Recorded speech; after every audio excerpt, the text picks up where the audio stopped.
Hello people! Cravings for today! Ham and egg omelette.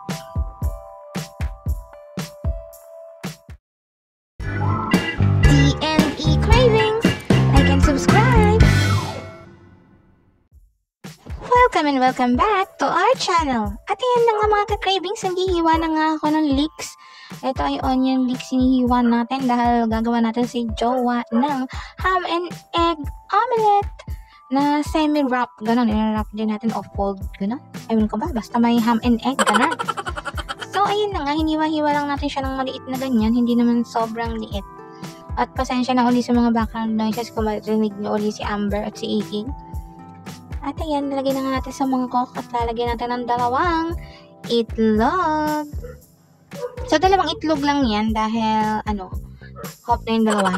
Tama na yung dalawa na lang, okay na yun. Tapos lalagyan natin ng ajiginisa mix. Ayan. Hindi na natin siya lalagyan ng asin kasi may ajiginisa mix na nga. Hahaluin lang natin yan mabuti para malusaw yung ajiginisa. Dahil ayaw naman nating makain ni Jowa yung buong alat, ganun. So, pagyaring haluin na ganyan, kailangan bumula ang itlog. Kahahalo. So, ayan, medyo may bula na. Lalagyan din natin siya ng black pepper powder. Yung durog na paminta. Yung talagang pino yung pagkadurog niya. Dahil ayaw naman natin yung buo-buong pamintang makakain natin. Ganon. Tapos, meron tayo ditong ham.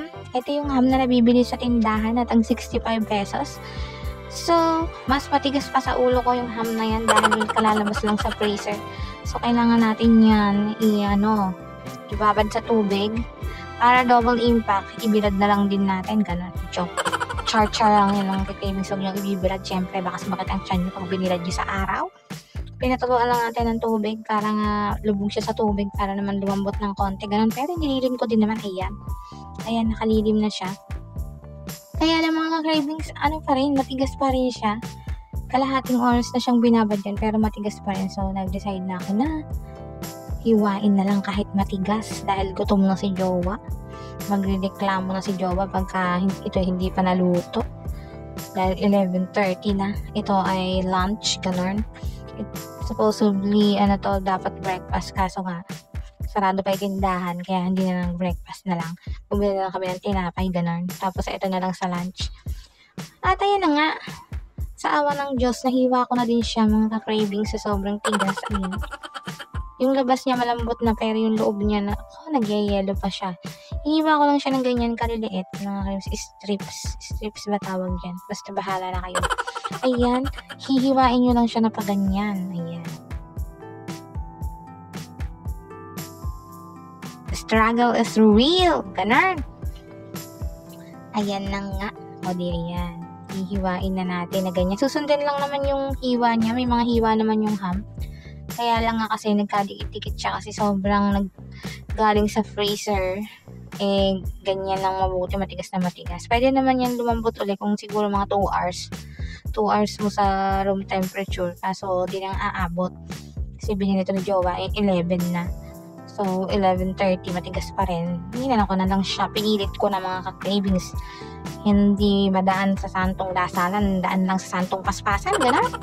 So, ayan. Pinilito na natin. So, this time, mainit talaga yung mantika. O, diba? Mainit talaga yan bago ko nilagay. So, yan. Bumubula-bula na siya sa din dahil nga nagyayelo. Kaya nagbubula na ganyan yung mantika. Dahil nga, nagyayelo pa yung ham. Kaya rin yung iprito yan, ganyan. Sa lang yan ha, medium heat. Huwag masyadong malakas yung apoy dahil masusunog agad. Ayan, huwag nyo kong gayahin dahil malakas yung apoy ko dyan. Ganun. Siyempre, experience ko na kaya dapat sinashare ko sa inyo yung experience na huwag nyo na din gagayahin. Ganun. Dahil yan, masusunog nga. So, ayan, medyo nasunog na nga siya dahil nga sobrang lakas ng apoy, mga ka-cravings. Dahil nagmamadali yata ang lola nyo, may lakad yata. Ganun. Sobrang lakas ng kanyang heat sa stove, gano'n. Ayan, nilagay na nga natin dyan. Sa hinango na natin, wala tayong tissue kasi 4 lang tayo. So, ayan, naglagay na tayo ng itlog dito sa kawali. Tapos, ilalagay natin yung ham. Ganyan, nalagay lang natin siyang ganyan, mga ka-cravings. Tapos, dapat ipo-fold dyan. Kasi nga, diba, diba yung sa Korean, po-fold ng lola nyo. So, grabe ang imagination ng lola nyo. Po-fold. Kaso, ayaw ko pagbigyan ng tadhana. So, ayan na nga. Na-fold nga, pero nabutas din sa dulo, gano'n. Ewan ko ba, o diba, hindi ko ma-achieve. Pero ayan, at least, na-fold na din siya. Basta na-cover siya, ganon. O diba, kinary ng lola niyo yun. Na-fold na din, nairaos ng maayos. Nabalot din ng itlog ang ham, mga ka-cravings. At ayan na nga, hanguin na natin yan. Tapos nagsalang pa ako uli ng isa.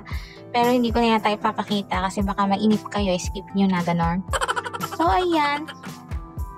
Nakita ko din pala. Huwag kayo maiinip, bawal mainip dito So ayan, ganyan.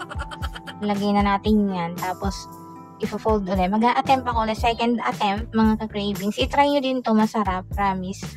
May stress lang kayo ng konti. Pero dapat kasi, yung kawaling gagamitin nyo ay non-stick para siguro hindi masyadong yung itlog. Tapos, ewan ko lang, para walang ganong mantika kapag non-stick yung ginamit ng mga cravings. Ito kasi hindi pwedeng walang mantika kasi didikit. So, ayan. Na-fold ko naman, nairaos na naman ng lola nyo. O sa iyan. Pero may butas. So, tatakpan lang natin yun ng panakip butas. Ganun. So, ayan. Nailagay na natin dito. At i-garnish na nga natin ng leeks. May paganyan ng lola nyo. May X, mark the spots. Ganun. Kung anong purpose ng X na leeks na yan. Ganun. Tapos, lagyan natin ng Cajun seasoning. Dahil nga gusto namin maanghang ng konti. Dahil wala lang. Marami lang akong Cajun. O, diba? Tapos, ayun na. Kung wala kang Cajun, huwag yun ang lagyan. Ganun. Pwede namang na lang. Paprika. At ito na si Jowa. Titikman niya ng ating luto. First bite. Bago mag first bite, lalagyan ng Mang Tomas dahil nga lagyan natin ng gravy. First bite. Thank you, Lord. At ayun na nga. Kain tayo, mga ka-cravings.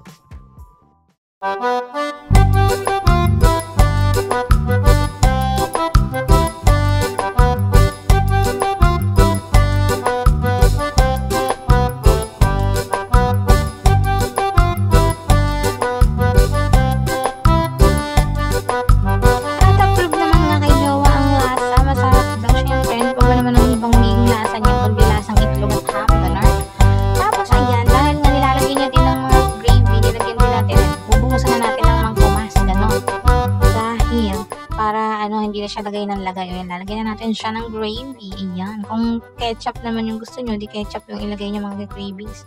Gusto kasi ni Jowa yung maraming sauce. Ayan, nilagyan na natin ng Mang Tomas. Mang Tomas yan, mga ka-cravings, yung sarsa ni Mang Tomas. Ayan na nga. At bagay na bagay nga dito sa ating ham and egg omelette yun. Yung Mang Tomas. Ayan, hindi ito sponsor ng Mang Tomas ha. Masarap lang talaga siyang isama dyan. Ganon, mga ka-cravings. At na-enjoy nga ni Jowa ang ating ham and egg omelette. At sa ating mga susunod na recipe uploads, ang susunod nating iluluto naman ay ang kilawing bituka ng baboy. Ganon. Stay tuned for that, mga ka-cravings. At hanggang dito na lang, mga ka-cravings. Salamat sa panonood. Hanggang sa susunod, like and subscribe!